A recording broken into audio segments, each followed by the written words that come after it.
BrenTech here, where tech is made simple. Last week I posted a video that Microsoft is no longer going to be offering Windows 10 downloads from next month, February 2023. And that's because they have announced that they will stop selling Windows 10 on their official website after the 31st of January 2023. So that's next week, Tuesday the 31st. And as mentioned in that video, which I'll leave a link to in the description, you will still be able to, though, purchase Windows 10 from your computer shop or your retailer as another example.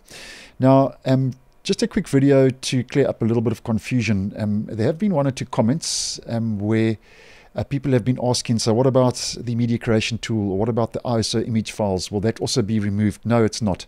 So just to let you know that Microsoft is not going to be removing the update assistant, the media creation tool, the ISO image files.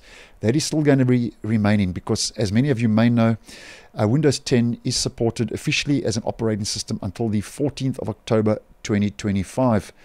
And they have no plan to remove the installation media or ISO image files.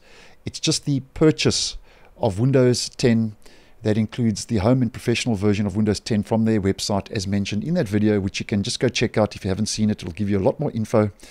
And Microsoft has mentioned in that announcement, though, that as of the 31st of January 2023, that will be the last day that Windows 10, the download, is offered for sale. So there's no mention of that regarding media creation tool or update assistant or ISO image files. So just wanted to clear that up, that will all still be available for you to download. It's just the actual selling and purchase of Windows 10 Home and Professional from their actual official website where they are selling that the Windows 10 product.